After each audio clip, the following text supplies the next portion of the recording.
Magandang hapon muli sa ating bawat isa. Tayo po ay dadako sa pag-aaral ng Word of God. Buksan niyo po ang inyong pong mga Bible sa Lamentations 4. Lamentations chapter 4.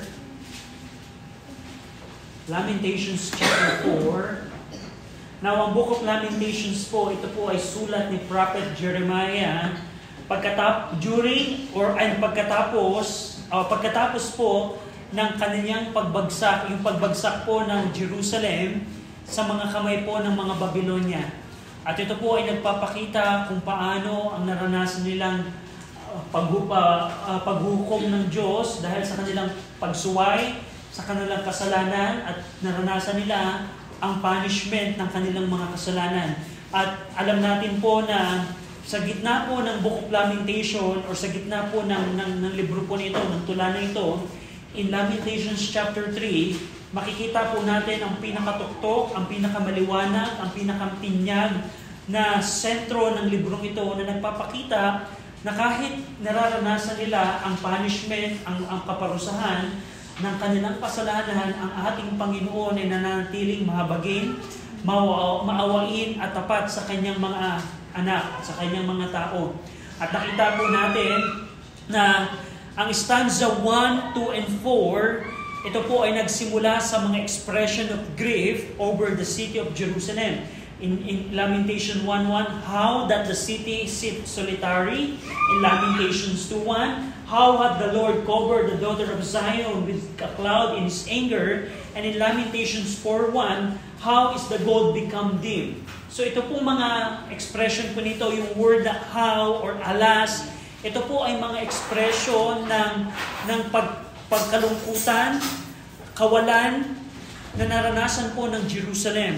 At ito pong stanza 4 or chapter 4 na ating pong pinag-aaralan, nakita po natin na yung unang bahagi po ng chapter 4, ito po ay nagpapakita ng karumal-dumal o katakot-takot na kalagayan po ng Jerusalem habang sila ay pinapalibutan ng Babylonia, at pagkatapos na masakop sila ng Babylonia, nakita natin po in Lamentations 4 kung paano meron taggutom, na dumating sila sa punto na yung kanilang mga anak ang sarili nilang kinakain.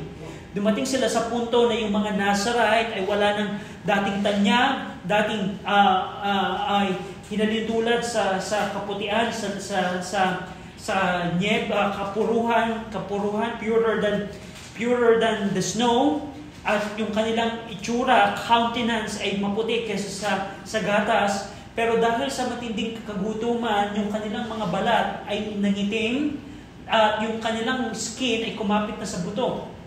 So, yung pong unang bahagi ng chapter 4, which we saw last week, ito po yung karumal-dumal, katakot-takot na kalalagayan na naranasan nila. But today po, titingnan po natin yung rest of the stanza, or the rest of chapter 4. Ito po ay nagpapakita, una, ng kasalanan po ng mga propeta at ng kanilang mga pari. Yes, primarily, yes, ang lahat po ng tao ay guilty ng kasalanan, pero primarily, yung pong mga spiritual leaders nila ang may pangunahing kasalanan. And we're going to see why. Pangalawa, makikita din natin sa rest of the stanza today, yung kanilang hopeless condition at yung judgment on Edom at yung words of comfort. Ang nakakagalak na makita in chapter 4 na kahit naranasan nila yung karumal-dumal, katakot-takot na kalalagayan, at the end of chapter 4, meron pong word of comfort ang Panginoon sa kanila. Kaya nga po, babasahin ko po yung Lamentations 4:13, 13 hanggang 16. Sundan niyo po ako sa inyo pong mga Bible. Lamentations 4:13, for the sins of her prophets and the iniquities of her priests that have shed the blood of the just in the midst of her. They have wandered as blind men in the street. They have polluted themselves with blood, so that men could not touch their garments. They cried unto them, depart ye, it is unclean. Depart, depart, touch not. When they fled away and wandered, they said among the heathen, they shall no more sojourn there. The anger of the Lord had divided them. He will no more regard them. They respected not the person of the priest. They favored not the elders. Shall we pray? Ama naming Diyos po na makapangyarihan sa lahat, we're praying, Ama, sa hapon pong ito, bigyan niyo kami, Ama, ng kaunawaan about Lamentations 4. We pray na maunawaan namin at malaman namin ang proper interpretation of these passages in order for us to have a proper application in our life. We pray that the Holy Spirit will lead us, open our mind. Bigyan niyo kami, Panginoon, ng bukas na pusong tanggapin ang katotohanan ng inyong pong salita upang makita namin ang kalooban po ninyo. Tulungan niyo kami, Ama, sa ngalan ng aming Panginoong Kristo. Amen. So, Lamentations 1 hanggang 12, makikita natin dito yung horror condition nila. Na sa gitna ng kanilang bahagi ng kaparusahan ng Panginoon sa kanila, ipinaranas ng Diyos ang matinding famine na nagresulta ito sa kanilang taggutom at dumating sila sa punto na wala na silang matatakbuhan. Pero dito, in the middle of that, and I would like to use the whiteboard para makita natin. Now, ito pong stanza 4, or Lamentations chapter 4, yung unang bahagi po niya, yung 1 hanggang 12, the horror condition. Na napag-aralan natin last week. And in the middle, pagkatapos po ng 12, pinakita po dito yung kasalanan ng kanilang mga prophets at yung kanilang mga priests. Yung mga prophet and priests, sila po yung spiritual leader po nila. Sila po yung tinitingnan nila na kung meron silang patungkol sa Panginoon, itong mga taong ito ang kanilang tinatakbuhan. Pero pinakita dito ng Panginoon na in the middle of the horror condition na naranasan nila, and by the way, ito po ipagpapatuloy nila yung context ng horror condition pagkatapos po ng verse number 16. Verse 17 hanggang verse 20, bumalik po ito sa tema ng kanilang horror condition. So parang ito pong 13 hanggang 16, ito po ay parang parenthesis. Imagine niyo pagka meron kayong sulat na gagawin, pero meron kayong gustong sabihin na hindi naman siya directly connected sa inyong binabanggit, gumagamit tayo ng parenthesis. So katulad po ng mga sulat po ni Pablo, gumagamit po siya ng parenthesis. Parang ito pong verse 13 to 16, para po itong parenthesis ng kanilang horror condition. Now, anong nilalaman ito? Ipinakita dito ni Prophet Jeremiah ang kasalanan po ng mga propeta at ng mga priests. Yung mga priest po dito, ito po yung mga tao na naglilingkod po sa templo. Sila po yung mga Levite priests na ginagamit ng Panginoon upang gawin yung mga ministries in the temple. Now, tingnan natin ano yung kasalanan nila. Verse 13, for the sins of her prophets and the iniquities of her priests that have shed the blood of the just in the midst of her. Gusto kong pansinin ninyo yung conjunction word o preposition word na for, na ibig sabihin yung judgment na naranasan nila dito, na ipinakita in verse 1 to 12, ito ay for the sins.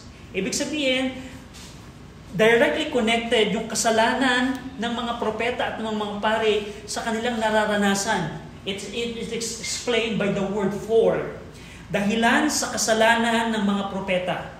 So napansin niyo po, dahilan sa kasalanan ng mga propeta at kabaliktutan, iniquities ng kanilang mga pare, kaya nila naranasan ito. Now, hindi po ibig sabihin dito na ang mga tao po ay inosente. Not that the people were innocent. Hindi po sinasabi dito ni Jeremiah na yung mga pare at mga propeta lang ang may kasalanan. No. Ang binabanggit po dito, hindi po ibig sabihin na walang kasalanan ng tao, but pinapakita dito ni Jeremiah na ang kaya nila naranasan ito is primarily because sa kasalanan ng mga propeta at ng mga pare. Dito, pinakita nila na anong problema sa mga propetang ito. Tingnan niyo po ang Lamentations 2:14. Lamentations 2:14. Hindi po ibig sabihin ito na walang kasalanan ng mga tao, pero ipinapakita lang nila na ni Jeremiah na ang kasalanan ng mga propeta is the primary reason why they experience this. In Lamentations 2:14, basahin po natin ng sabay-sabay. Lamentations 2:14, basahin natin po. Ready? Read. Thy prophets have seen vain and foolish things for thee, and they have not discovered thine iniquity, to turn away thy captivity, but have seen for thee false burdens and causes of banishment. So, salamat po. So, ano ang kasalanan ng mga propeta at ng mga pare? They didn't tell their sins. Yan ang problema sa mga spiritual leaders ng Jerusalem. Hindi nila binanggit ang kasalanan ng mga tao. Bagkus ang ginawa nila, hindi binanggit ang kasalanan upang ang mga tao sana ay magsisi at hindi nila maranasan yung horror condition ito. Pero bagkus, anong binanggit nila? Ang mga taong ito, they have sinful utterance and seduction. Nung si Jeremiah po ay nangaral na merong kaharian, merong sasakop sa Jerusalem, ito po ay kaagad kinontra ng mga false prophets and priests ng panahon po na yun. Na instead na kasalanan ipangaral nila, kapayapaan ang kanilang binabanggit. Ibig sabihin, we're just okay. Just like in our time. In our time, most of the preachings or preachers that you will see in the Christianity today, they are just preaching peace, peace. We are in peace right now. But in reality, merong impending judgment na nakaabang sa kanila. At ang problema ng mga prophets and priests nito, hindi nila binanggit ang kasalanan ng mga tao. Just like in our time, na ang mga preachers, ang mga professing na sila ang preachers ng Panginoon, they don't have the courage to preach against sin. So that's the problem of their time.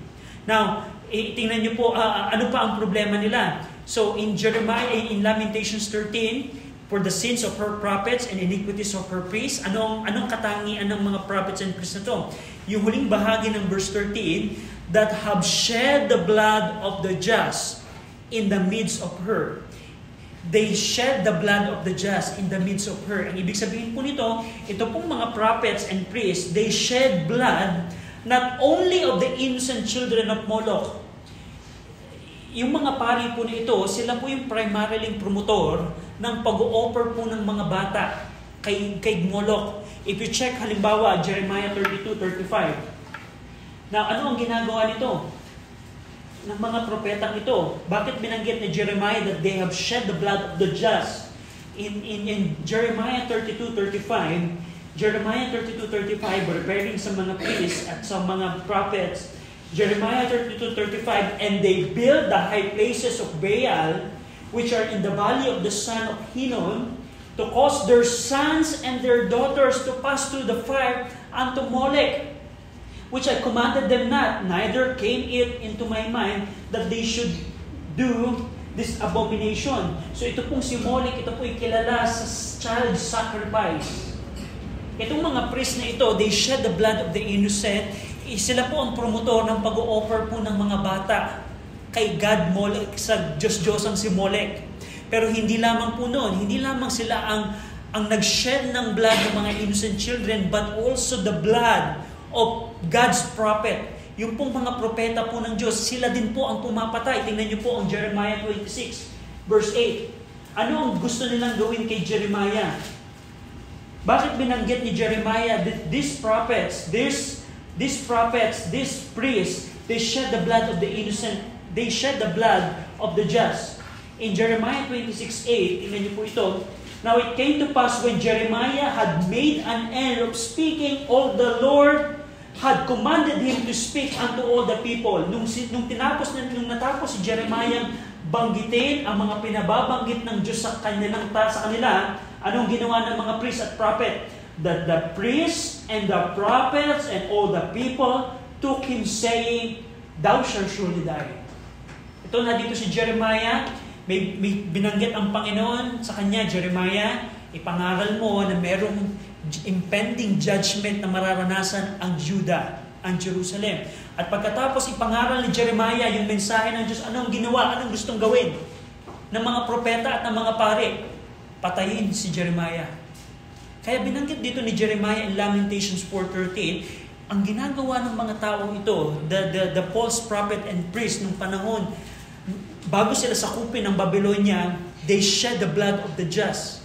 in the midst of her.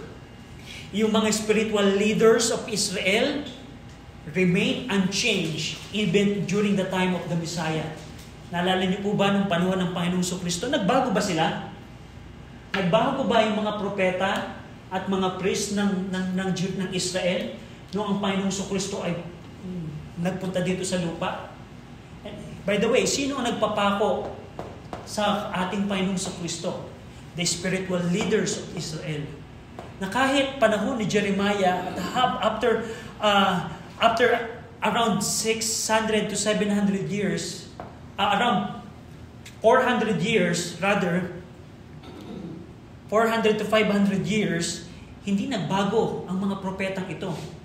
To the point na yung kanilang Messiah ang kanilang pinaslang, na gustong palayain ni Pontius Pilate ang ating Panginoong Kristo dahil walang kasalanan po ang Panginoong Kristo. Patunay si Pontius Pilate na ang Panginoong Kristo ay walang nagawang kasalanan. Pero anong ginawa ng mga prophets and priests? They want to shed the blood of the just. They shed the blood of the just in the midst of her. At yan ang kasalanan nila. Verse 14, Lamentations 4:14.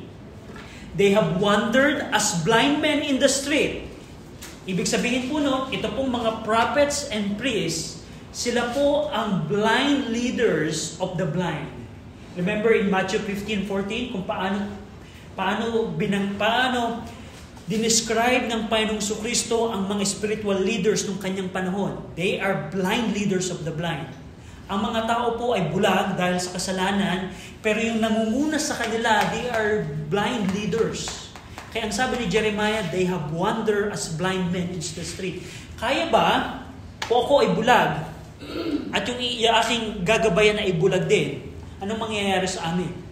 Kapwa kami mahuhulog sa hukay. At ganun ang katangian ng mga prophets nito noong panahon ni Jeremiah. They have wandered as blind men in the street. At in our time right now, there are many blind leaders of the blind. There are many blind leaders of the blind, just like the time of Jeremiah. And we're going to see the application here later on. And in verse 14, not only that they shed blood, not only that they are blind leaders of the blind, in verse 14, they have polluted themselves with blood so that men could not touch their garment. Ang ibig sabihin po noon, sa kanilang pagpatay ng mga inosenteng tao, sa kanilang pagpatay ng mga propeta ng Diyos, sa kanilang pagpatay ng mga kabataan at ino-offer nila kay Moloch, dumating sila sa punto na kanilang pinadungisan ang kanilang mga sarili ng mga dugo ng mga inosenteng tao to the point that they made themselves disgusting to all about them. Na walang gustong humawak sa kanila. Dahil sa kanilang madaming pagpatay at yung kanilang garments ay puno ng dugo, dumating sila sa punto na ayaw na silang hawakan ng mga tao. Na imagine niyo parang mamamatay tao to the point na wait, hindi ko hawakan yan dahil mamamatay tao siya. So ganun ang nangyari sa kanila. In verse 15, ito ang sinasabi ng mga tao sa kanila. Sinasabi sa mga prophets and priests. 15, they cried unto them, yung mga tao sumisigaw sa mga priests and prophets, "Depart ye, it is unclean, depart, depart, touch not." Habang nakikita nila yung mga prophets at yung mga priests na naglalakbay sa street, ang sinisigaw ng mga tao, "Wait, wag niyo yung hawakan, madumi yan, madumi yan." Paano naging madumi ang mga ito? Yung sigaw po ng depart or unclean, unclean, ito po ay nakuha in Leviticus 13:45. Sa batas po ng Panginoon, kung ikaw ay may keto, in Leviticus 13:45, kung halimbawa ako ay may keto at tayo ay magkakasalubong, halimbawa may isang iskinita o isang daan, ikaw ay papunta dito, ako ay papunta doon, pero ako ay may keto. Sa batas po ng Diyos, kung ako ay may keto, kung ako ay leprous o may leprosy, kailangan kong isigaw, "Unclean! Unclean! Huwag kang pupunta sa akin kasi madumi ako. May ketong ako." Ang gagawin ng makakapakinig sa akin, iiwas siya. Kasi baka mahawa ko siya. At yan yung batas ng Panginoon. Now, kinuha ni Jeremiah yung idea na yun, pero instead na itong mga propeta at priest ang sisigaw para sa kanilang sariling karumihan, yung mga tao sa paligid nila ang sumisigaw, "Depart ye! It is unclean! Depart! Depart! Touch not!" Huwag niyong hawakan yung mga priest na yan. Huwag niyong wag niyong lapitan yung mga pari na yan. Because they defile themselves with the blood of the innocent man. So, yun ang tinutukoy yung verse 14 and 15. They are connected to each other kung paano they polluted themselves with blood so that the people cried unto them, "Depart ye, it is unclean, depart, depart." When they fled, in verse 15, when they fled away and wandered, they said among the heathen, "They shall no more sojourn there." Ibig sabihin po nun, nung dumating yung punto na sinakop sila ng Babylonia at tumakas ang mga priests and false priests and false prophet, ang sinigaw ng mga tao ng kanyang mga kababayan sa mga kapitbayang bansa. Dahil tumakas sila, sabi doon, when they fled and wandered, nung tumakas ang mga priests and prophets upang lumipat probably ng ibang bahayan, ang sabi ng mga tao, yung mga kanyang mga kababayan, binanggit dito na they said among the heathen, "They shall no more sojourn there." Ibig sabihin po nun, when they fled and wandered, the people said to the neighboring nations, "Depart ye, it is unclean, depart, depart, touch not, and they shall no longer sojourn among us." So nung tumakas yung mga priests at yung mga prophets, at probably lilipat sila ng ibang bayan, ang sigaw ng mga tao, "Wait, huwag niyong tanggapin yan. Umalis kayo dyan dahil marurumi ang mga yan." Hindi sila marumi in a way na parang madumi sila outwardly, pero dahil sa kanilang pagpatay ng mga inosenteng tao, sila ay marumi. So yun yung pinaka-sense nito. At dahil sa kanilang kasalanan, primarily ang kasalanan ng mga prophets nito, they shed blood of the innocent man. The innocent man. They shed blood of the just. Ang sabi ng verse 16, dahil sa kanilang kasalanan, the anger of the Lord had divided them, meaning they scattered them. Ito po yung pinaka-sense na when they fled and wandered, because the Lord scattered them or divided them. The word divided means scattered them. He will no more regard them. They respected not the person of the priest. They favored not the elders. So dito, dahil sa kanilang kasalanan, na pagpatay ng mga inosenteng propeta ng Diyos, dahil sa kanilang kasalanan na pag-offer ng mga bata kay Moloch, dahil sa kanilang pag-shed ng blood of the just, the anger of the Lord had scattered them. The word scattered is parang pinaplayas, pinaalis, o tinakwil sa Jerusalem. Kaya ang naging sigaw ng kanyang mga kababayan sa mga neighboring nation, they said among the heathen, "They shall no more sojourn there." Ibig sabihin, hindi na sila ngayon naninirahan sa amin dahil the Lord scattered them. So, verse 14, 15, and 16, they are connected to each other, how the anger of the Lord scattered them. And dito, nakakalungkot. Gusto kong pansinin nyo yung the middle verse of verse 16. The Lord will no more regard them. He will no more regard them. Ibig sabihin, the Lord will no longer respect their person. Pero wait, Brother RJ, sila ang mga lingkod ng Panginoon. Sila ang mga propeta at pari ng Panginoon. Pero dumating sila sa point, dahil sa kanilang kasalanan, the Lord will no more regard them. Now, tingnan niyo po ang Jeremiah 23. Now, hindi po lahat ng spiritual leader na tumatayo na sinasabi nila na kami ay sa Panginoon is the Lord is regarding them. Ito pong Book of Lamentations ay patunay na the Lord disregards some professing prophets or priests nung panahon po ni Jeremiah. Tingnan niyo po ang Jeremiah 23. Jeremiah 23, verse 21 to 22. Basahin po natin ng sabay-sabay. Jeremiah 23, verse 21 and 22. Ready? Read. I have not sent these prophets, yet they ran. I have not spoken to them, yet they prophesied. But if they had stood in my counsel, and had caused my people to hear my words, then they should have turned them from their evil way, and from the evil of their deeds. Now, ito po, nung panahon pa ni Jeremiah, sinasabi na ng Panginoon, itong mga propetang ito, the Lord will no more regard them. Ibig sabihin, to the point na sinabi ng Panginoon, hindi ko sila pinadala. Hindi ko sila pinadala. I don't regard them. Hindi ko sila pinadala. Kung itong ano yung criteria dito ni Jeremiah ng Bible? Paano yung criteria ng Bible o ni Jeremiah ng Panginoon? Paano mo malalaman na isang propeta at pari ay pinadala ng Panginoon? Because in our time, there are many professing preachers that say, God sent us. Dito po, makikita natin in Jeremiah. But if they have not stood in my counsel and had caused my people to hear my words, then they should have turned from their evil way and from the evil of their doings. Kapag ang propeta ay hindi niya pinapatalikod ang tao sa kanyang evil doings, the Lord said, I have not sent them.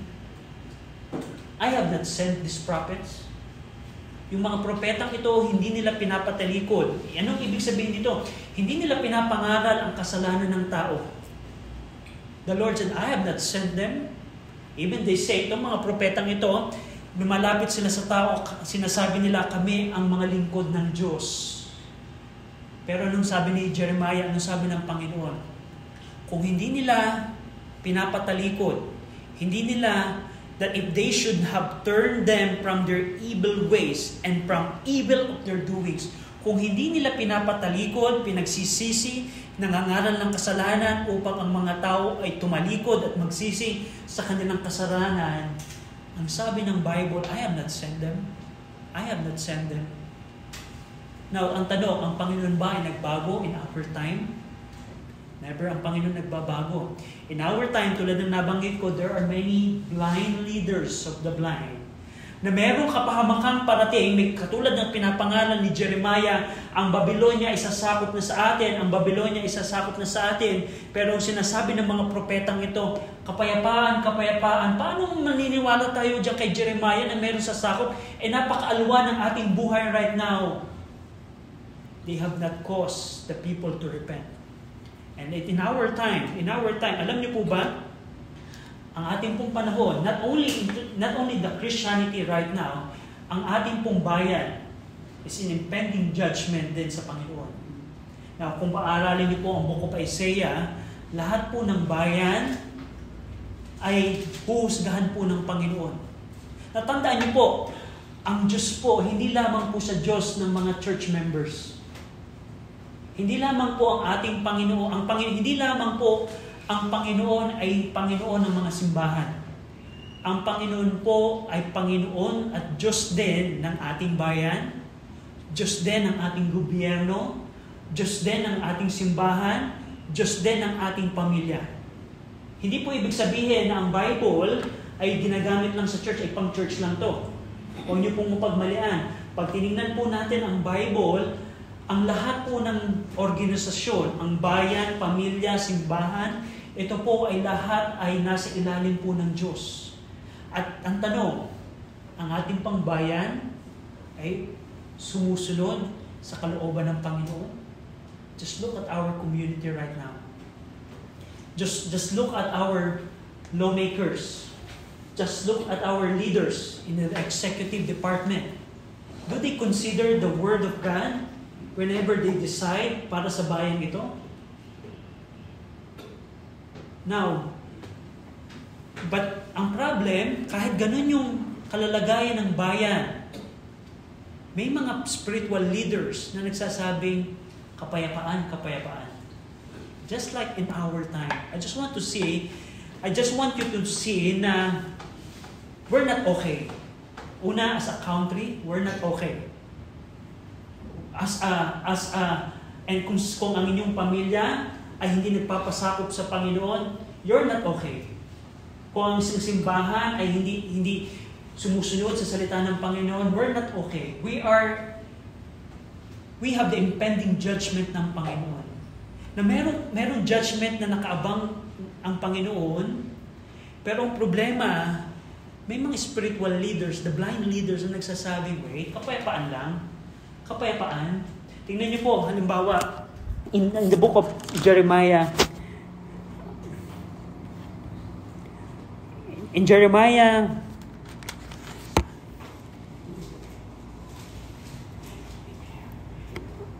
In Jeremiah chapter, let me just see it. In Jeremiah 6:14. Ano po yung binabanggit kong kapayapaan?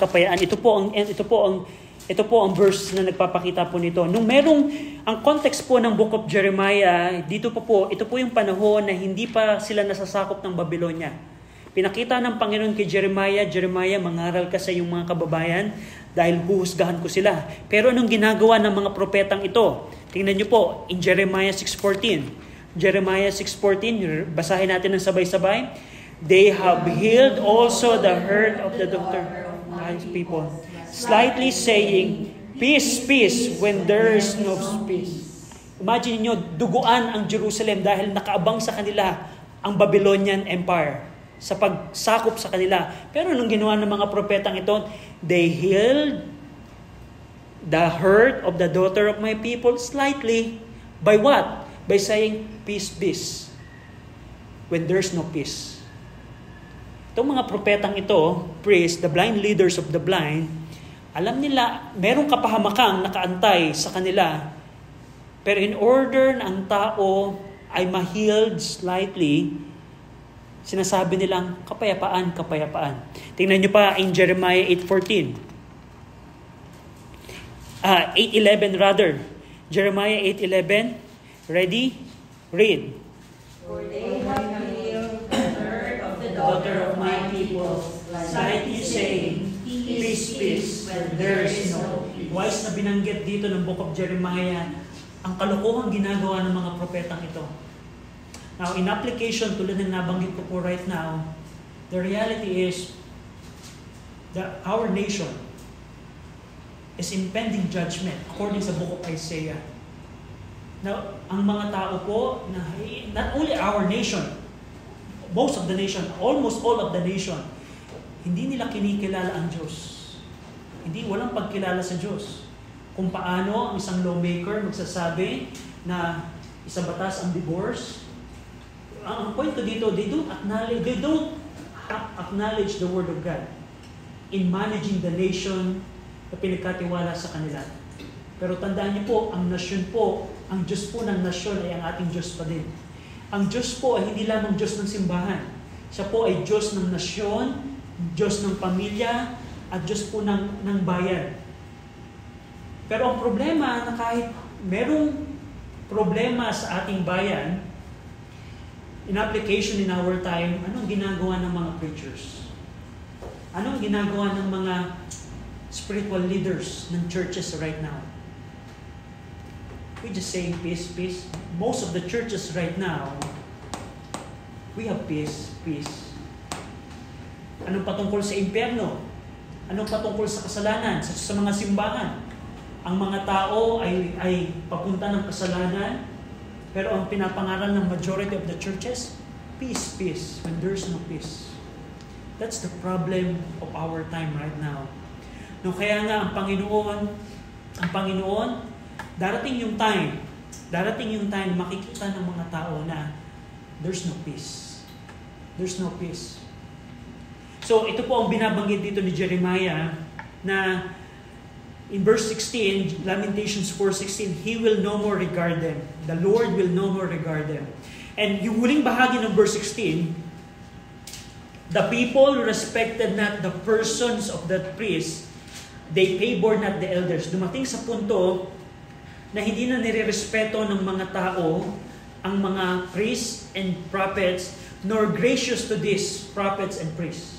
So, hindi lamang ang Diyos ang nag-disregard sa kanila, kundi ang mga tao ang nag-disregard sa kanila. So, dito, ito po yung parenthesis ng horror condition nila.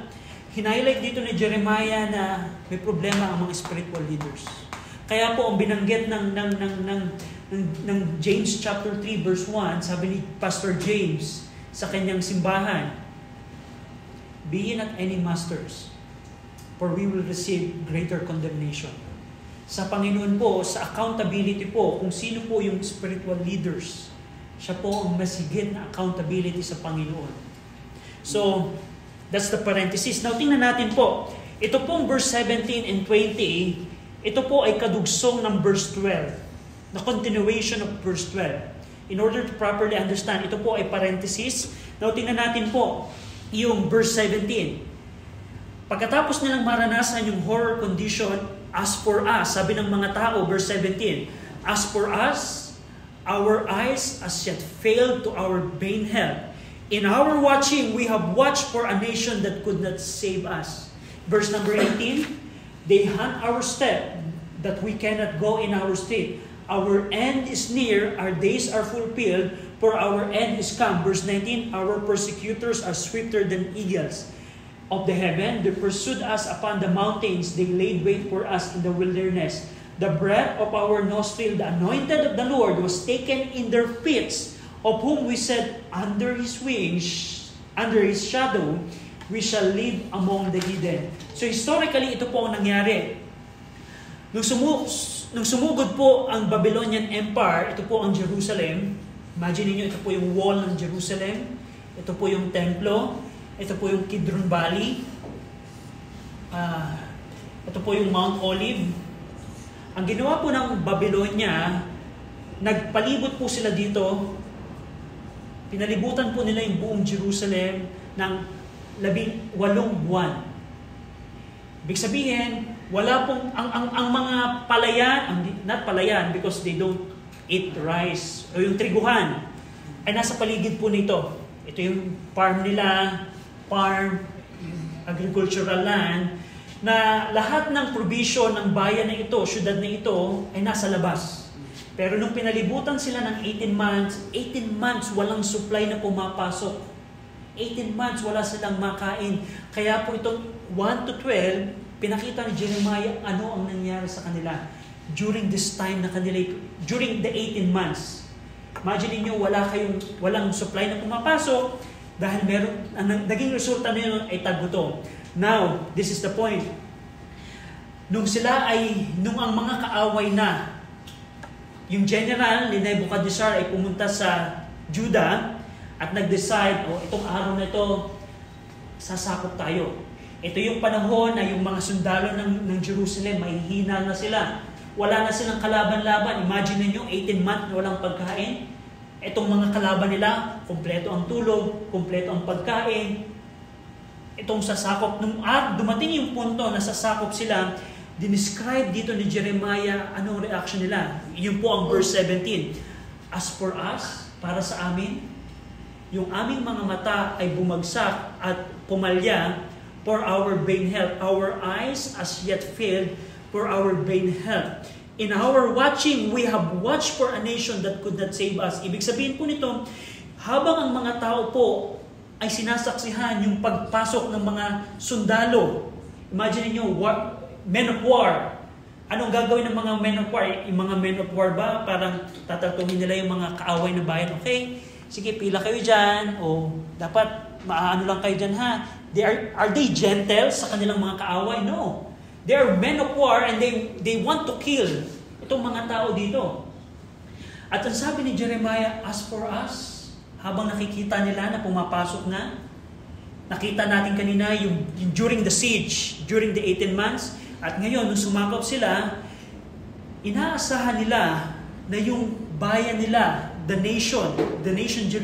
city of Jerusalem, ang magtatanggol sa kanila. Sabi doon, we have watched for a nation that could not save us. Ibig sabihin po nito, yung mga tao, they watch in watching. They watch long. Naghintay sila ng matagal.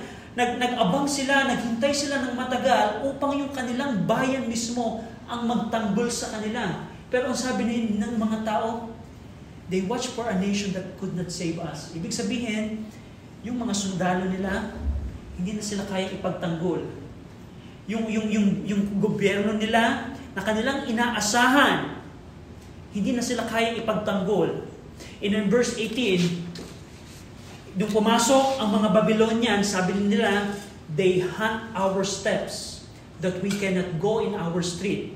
Yung mga Babylonia, hinanting sila, na hindi nila kayang, they cannot go out the street, because the Babylonians will kill them as they go along the street. And dun sa huling bahagi ng verse 18, nung pumasok ang mga Babylonia, hinahunting sila na hindi na sila pwedeng magpagala-gala sa street kasi papatayin sila. Ang sabi nila, our end is near. Our days are fulfilled, for our end is come.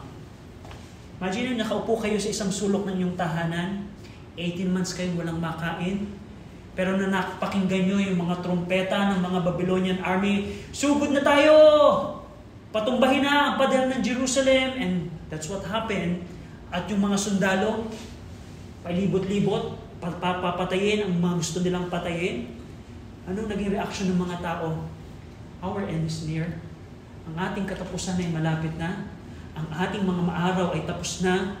Ang ating wakas ay dumating na. Our end is come. In verse 19, dahil ang aming mga our persecutors, are swifter than the eagles of heaven. Mas mabilis pa sila sa mga agila ng langit, ng kalangitan. Na kung yung mga eagles, pag naghunting sila, kahit kilometers away, kita na ng eagle yung kanilang prey. At nung pag dumagit na yung agila, kuha kagad yung prey. Kung yun man ay ahas, kung yun man ay anumang prey, mabilis ang agila sa pagkuha ng prey. At sabi ng mga tao, yung mga Babylonians, they are swifter, mas mabilis sila kaysa sa mga agila ng langit. Ang sabi nila, they pursued us upon the mountain. Tumakbo kami sa mga bundok, pero hinabol kami. At they laid wait in the wilderness, at naghintay sila sa wilderness. Imagine niyo yung setup.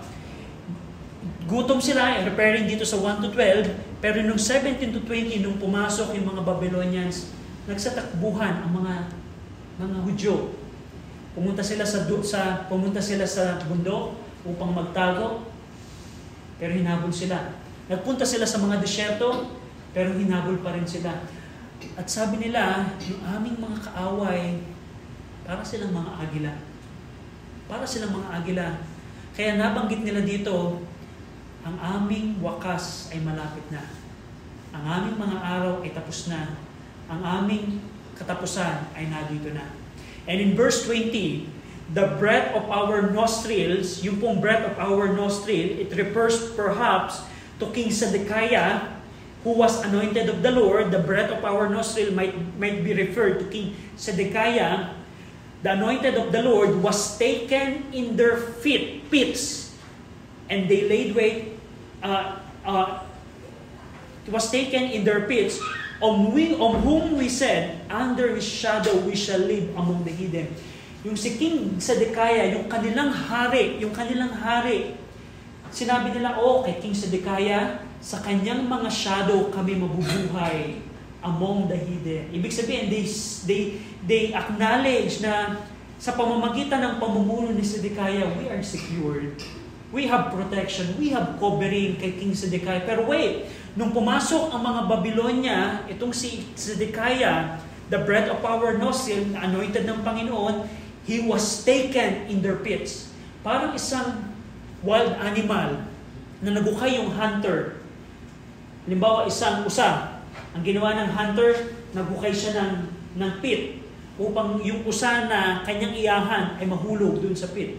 At ganun inalintulad ni Jeremiah ng mga tao yung kanilang hari. Na sa kanilang hari sila umaasa, sa kanilang bayan sila umaasa na sila'y iligtas. Pero wait, nailigtas ba sila ng kanilang leader?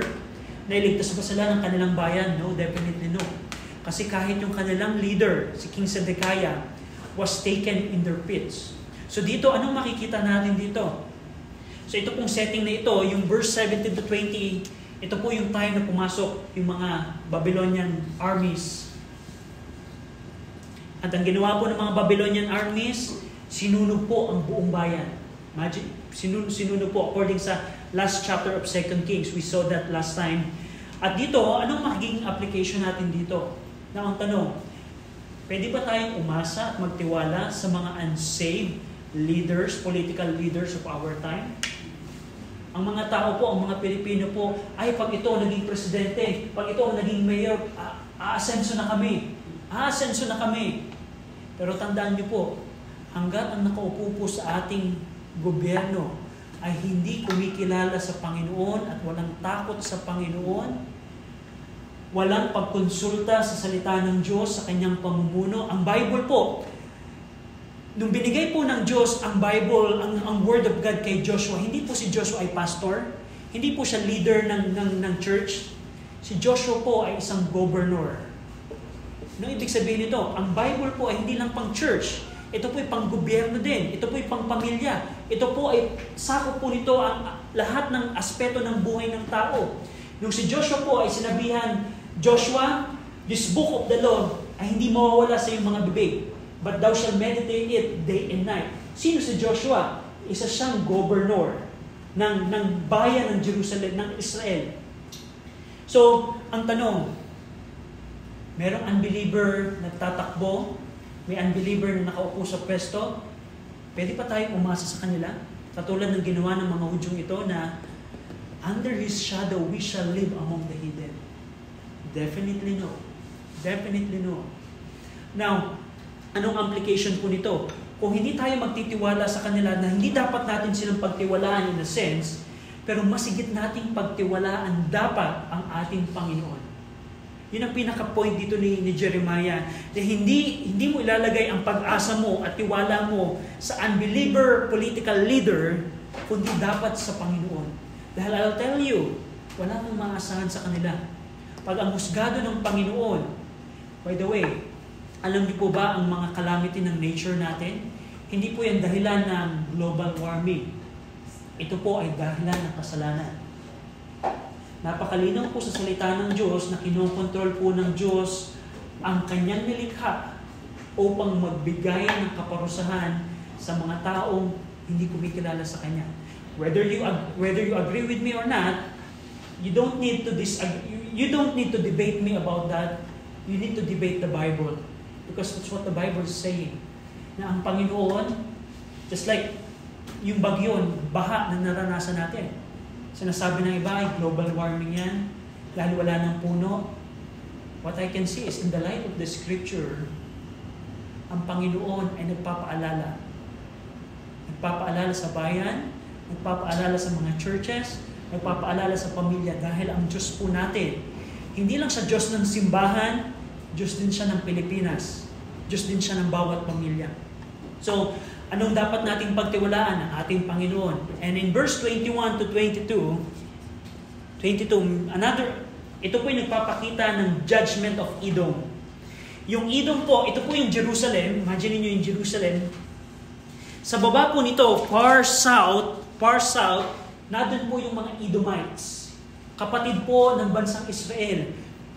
Ang mga Edom po, mga Edomites po, sila po ay descendant ni Esau. Sino si Esau? Half-brother po, twin brother po ni Jacob. Remember, yung si Isaac, yung anak ni Isaac ay si Esau and Jacob. Yung si Esau po, siya po yung descendant ng Edomites. Yung Jerusalem po, yung mga Hudyo, sila po ay descendant ni Jacob. Now, tingnan natin, dito po, in Lamentations 4:21, sabi ng Panginoon, sabi ni Jeremiah, rejoice and be glad, O daughter of Edom. Magalak kayo ngayon. Yes, nararanasan namin ito ngayon. Kami ang pinapalo ng Panginoon. Magalak kayo at matuwa, O daughter of Edom, that dwellest in the land of Uz. Now, pansinin niyo po ito. The cup also shall pass through unto thee, Edom. Thou shalt be drunken and shall make thyself naked. Habang nararanasan po nila ito, ang kalokohan na ginawa po ng kanilang kapatid, tingnan niyo po in Psalm 137. Psalm 137. Bakit dito, merong nabanggit about the judgment of Edom.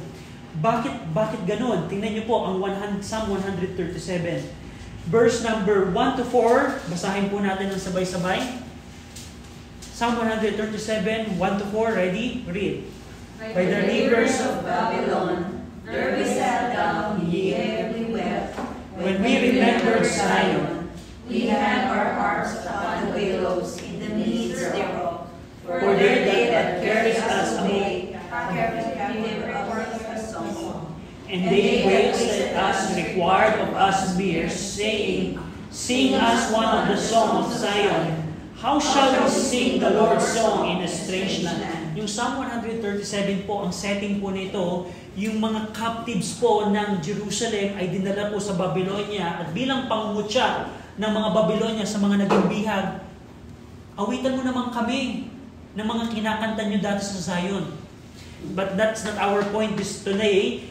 Basahin po natin yung verse 7 of 137. Ready? Read.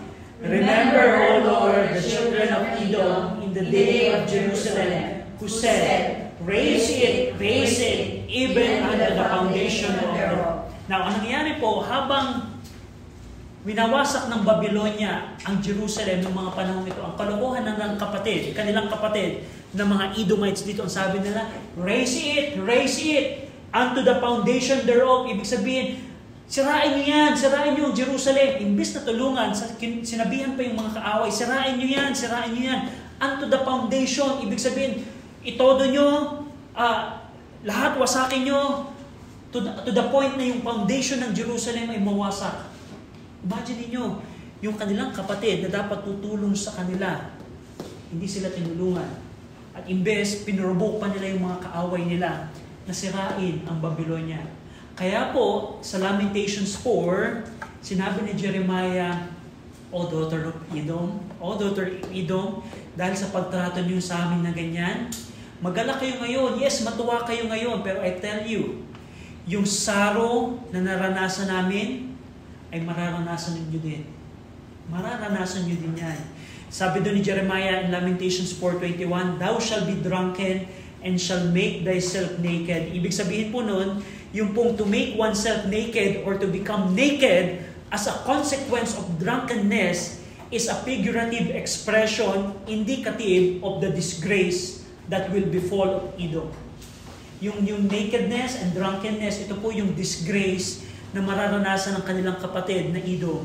And by the way, ang Book of Obadiah po, one of the 12 minor prophets, ang Book of Obadiah, ito po yung nakasentro sa judgment ng Panginoon sa Edom, sa kanilang kasalanan against Judah and Jerusalem. So, one of the book of the Bible, one of the 66 book of the Bible ay naka-reserve, ay naka-design upang ipakita ang judgment na mararanasan ng Edom. Kaya sabi dito ni Jeremiah in Jeremiah 4:21, magalak kayo ngayon, Edom, okay? Yes, magalak kayo, pero I tell you, mararanasan nyo din ito. And in verse 22, this is the comforting word at the end of this stanza. Sabi ni Jeremiah, the punishment of thine iniquity, ang kausap niya na po dito ay hindi na po Edom, Jerusalem na po, or daughter of Zion. Sabi niya dito, the punishment of thy iniquity is accomplished, O daughter of Zion. He will no more carry thee away into captivity. What a comforting word. Naranasan nila to. Naranasan nila ito, yung pagpasok ng mga kaaway. Ang comforting word ni Jeremiah, O daughter of Zion, the punishment of thy iniquity has been completed. Has been completed. The Lord will no more carry thee away into captivity. That's a comforting word. At yan pa rin ay pumapasok at nag-align sa tema ng Book of Lamentations. Pinarusahan sila ng Panginoon pero hindi natapos doon. Ang Panginoon ay nananatiling tapat, mahabagin sa kanyang mga anak. And in last verse, yung huling bahagi po ng verse 22, bumalik po ang usapan sa Edomites, He will visit thine iniquity. Ang aming punishment ay tapos na, the punishment of thine iniquity, yung kaparusahan ng Jerusalem ay tapos na. Yung sinasabi ni Jeremiah, pero He will visit thine iniquity, O daughter of Edom. He will discover thy sins. So, yung kaparusahan ng Jerusalem ay tapos na, pero ang Edom, ang kasunod, napaparusahan ng Diyos. He will visit thy iniquity, ibig sabihin, inyong kabaluktutan ay paparusahan ng Panginoon, and He will discover their sins. So, now, also, ito po yung destruction po ng Edomites, Ito po ay na-foretold in Jeremiah 49:7. You can read it at home. Pero the thing here is, nabanggit dito ang Edomites kung paano nila tinarato ang kanilang kapatid. At dahil doon, ang Panginoon ay huhusgahan din sila. Now, anong application natin dito sa ating panahon? Nakita natin na as we end ng ating lesson today, nakita natin kung paano maraming blind leaders of the blind nung panahon ni Jeremiah, in our time as well, there are many blind leaders of the blind. Huwag kayo pong mapandaya. Yung mga nangangaral na nakikita nyo sa social media, na sumisigaw sila, nangangaral sila ng kapayapaan, pero ang katotohanan, walang kapayapaan. Habang ang tao ay nabubuhay sa kasalanan, wala pong kapayapaan. Wala pong kapayapaan. Pangalawa na makita natin dito, ang mga tao ng Jerusalem, nagtiwala sila sa kanilang bayan. Nagtiwala sila sa kanilang leader, pero pinalya sila ng kanilang leader. Imbes na tayo ay magtiwala sa mga political leaders natin, magtiwala tayo sa Panginoon. And lastly, kung paano yung Edom, diniscover ng Panginoon ng kasalanan, the same thing in our time. The Lord visits iniquity and discover the sin of the people and nation. Right now po, ang Panginoon po ay mahabagin pa rin. Hindi pa rin niya hinahayaan. Hinahayaan pa rin ng Diyos, binibigyan pa rin ng Panginoon ng pagkakataon ng tao ay magsisi. Pero darating po yung time na ibibisit ng Panginoon ang kasalanan po ng tao. Tayo po lahat ay manalangin. Ama namin Diyos po na makapangyarihan sa lahat, salamat Panginoon sa inyong